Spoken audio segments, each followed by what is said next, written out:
May I say something controversial? Well, I'm gonna do it anyways, because it's my damn channel, but here we go.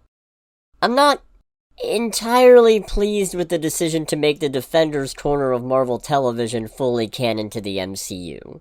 Don't get me wrong, I love having Charlie Cox and Vincent D'Onofrio back, but even though the formerly Netflix shows got off to a really strong start, and it wouldn't be fair to say it was all downhill from there, good to have you back, Frank, the shows weren't able to maintain the same stellar quality as their earlier offerings as they went on, and yes, Danny, you can put your hand down, I'm talking about you. So I was kind of hoping that by having Marvel Television under the same umbrella, we'd get to not necessarily blank slate the entire Defenders group, but maybe sort of give yourself a do-over on things that were inherently botched from go. And yes, Danny, I'm still talking about you. It's not bad enough your own show sucked, but you had to take the hand down with you. See, the big secret of interconnected projects is that for as much as people like me enjoy complaining about perceived continuity problems, as long as what you're putting out is good, we'll get over it. But the ironic thing about that is that this works both ways, and while originally I was really upset by the implication that I'm potentially still stuck with this version of Iron Fist for the foreseeable future, I've gradually warmed up to the idea, and it gets easier every time another familiar character pops up and I get that recognition-based dopamine hit. Speaking of which, oh hey Jessica, what's up? Good to see you again.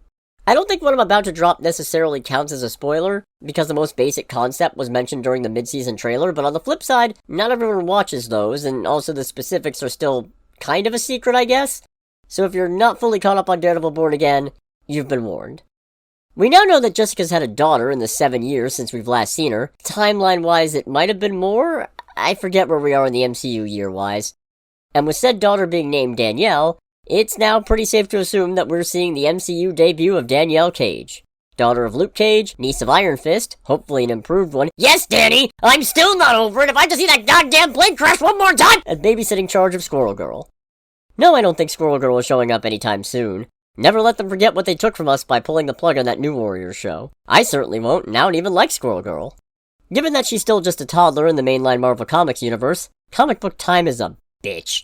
Danielle hasn't had an awful lot to do. She's been kidnapped by a Skrull Jarvis during the Secret Invasion. Thankfully, that ship has already sailed and sunk. And more adorably, she's also the reason Luke's had to ease off on swearing. But Destiny, no, not that one, appears to have big plans for Danielle Cage, because in the future of multiple alternate timelines, she eventually becomes Captain America.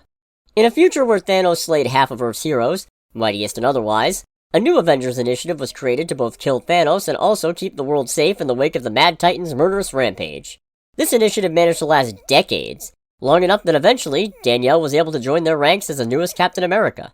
And in a slightly different, significantly worse version of that timeline, Danielle traveled back to 616 with the Avengers of that time to stop the Sorcerer Supreme of the Fifth Cosmos, we're currently in the 8th, and no, I will not elaborate further, from possessing Billy Kaplan.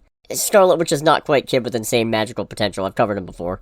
But that's not the only timeline where Danielle has taken up the shield as a Sentinel of Liberty. She's also Captain America in the timeline of Old Woman Laura. Yes, it's Old Man Logan, but for his daughter Laura Kinney, at least conceptually. As well as the revised, happier future of Old Lady Squirrel Girl, and boy howdy, I was really not expecting multiple Squirrel Girl references in a Daredevil Born Again tie-in episode.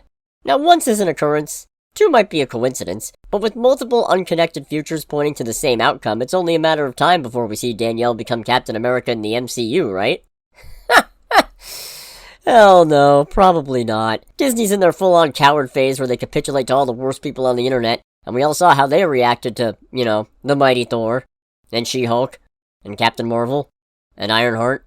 They're not even willing to give Sam his own stint leading the Avengers before being upstaged. They'll bring Steve Rogers back a dozen times before we ever see Danielle get the mantle.